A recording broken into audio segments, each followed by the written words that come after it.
что очень жалко, но победитель четвертьфинала Павел Покатилов получил травму и не может продолжать бой. Победитель резервного боя Александр Петровский тоже получил травму в бою и тоже не может продолжать бой. По решению судейской коллегии и по регламенту KOK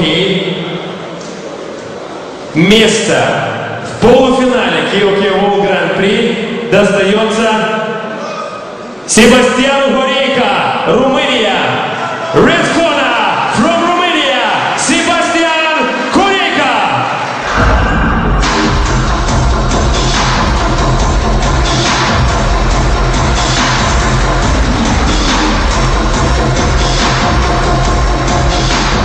Blue corner from Ukraine, Alexander Olenik.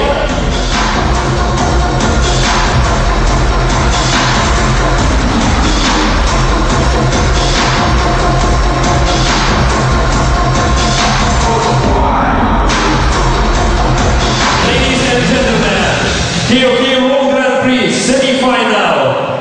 Red corner, Sebastian Horejko, Romania. Blue corner, Alexander Olenik, Ukraine. The winner of this fight goes to Grand Prix final fight.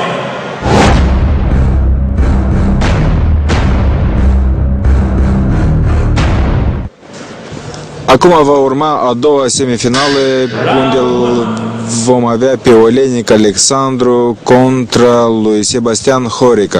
Asta cum mai rar se întâmplă în artele marțiale, deși a pierdut prima luptă, îi se mai dă o șansă în plus.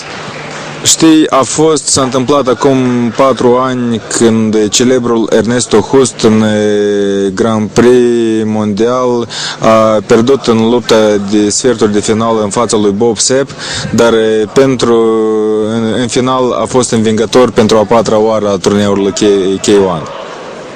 Era mult mai bine pentru publicul chișinăuian ca pe ring să urce Pavel Pokatilov,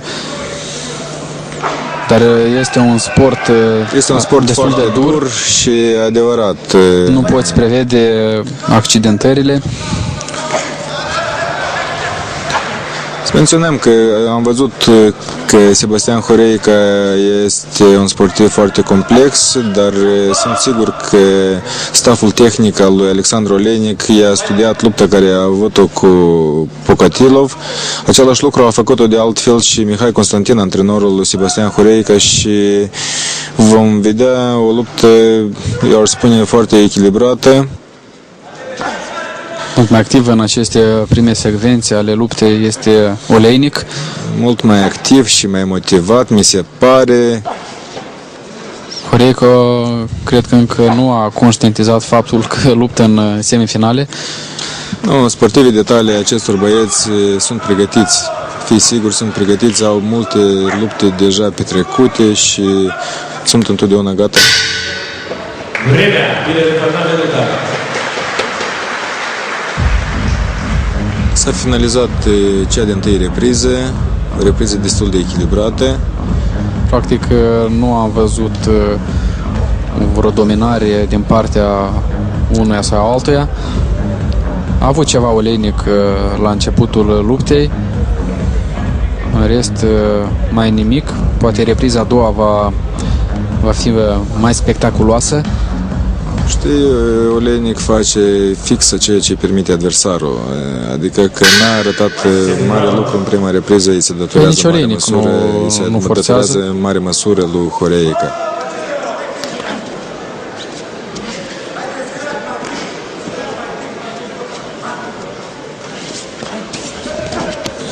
Face pasul înainte Horejko, încearcă să-l arunce pe Olenik în corțile ringului.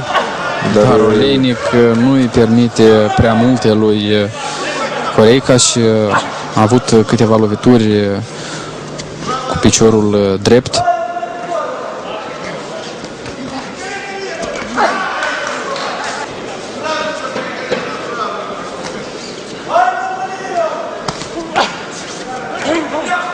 A încercat o explozie al sportivului român, dar prins în colțul ringului și niște lovituri foarte, foarte bine puse la punct, foarte accentuate, care l-au pus puțin în dificultate. Acum este altceva, se vede puțin avantajul lui Oleinik. Da, a doua repriză Nu mai este acea luptă de tatonare cum a fost în prima parte.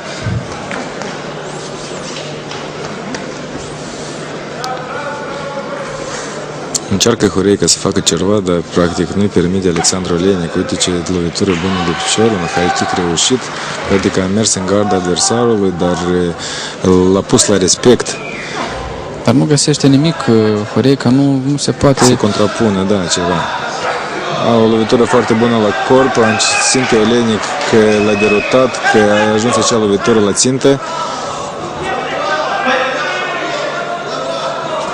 Practic nu sunt pauze mari în acest duel. Iarăși insistă cu acele lovituri la corp, Oleinik încă o dată dă dovadă că e sportiv de talie mare, că are un arsenal tehnic foarte, foarte variat și încearcă tot felul de lovituri pentru... Așa, o lovitură foarte bună. S-a încheiat și cea de-a doua repriză, care s-a desfășurat sub semnul dominării lui Oleinik. Și Doar într-o condiție foarte bună acest Oleinik, uitați-vă cât de bine se simte, cu toate că deja s-au scurs două reprize din această luptă și a mai avut mai înainte o luptă de iarăși foarte dificilă, este într-o condiție fizică extraordinară. Da, s-a pregătit serios pentru această competiție, care, să recunoaștem, este una foarte valoroasă, o premieră pentru țara noastră. Da, să găzduiască un turneu de Grand Prix mondial.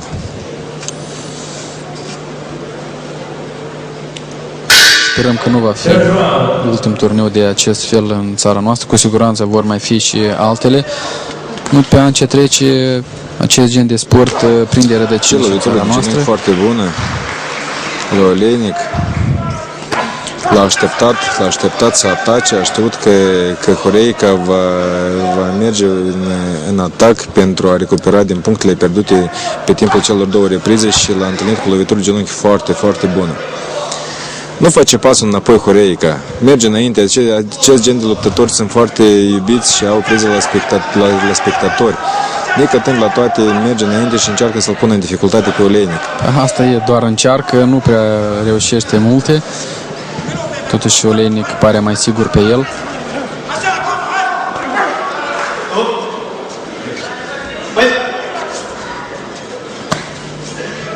Foarte agil pentru greutatea sa, acest Oleinik se mișcă foarte bine.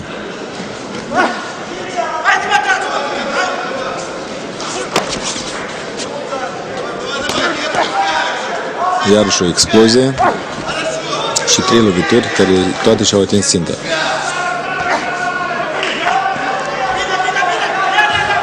Dar Horeica deja cu greu face față presiunii de acest final de meci. Cred că și el își dă seama de acum că are șanse minime de a mai câștiga acest duel. Știi, cum am mai spus, astfel de sportivi și cred în șansa sa până la ultimul moment. Și până nu o să se aude gongul de final, el totuși va merge și va încerca să puncteze decisiv. Ultimele 10 secunde, care este greu de crezut că vor mai schimba ceva în...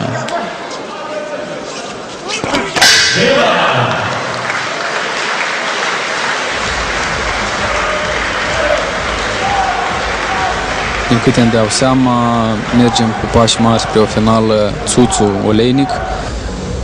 Dacă va fi așa sau nu, vom afla imediat. O finală care va fi foarte interesantă, dar să vedem până la urmă decizia arbitrilor.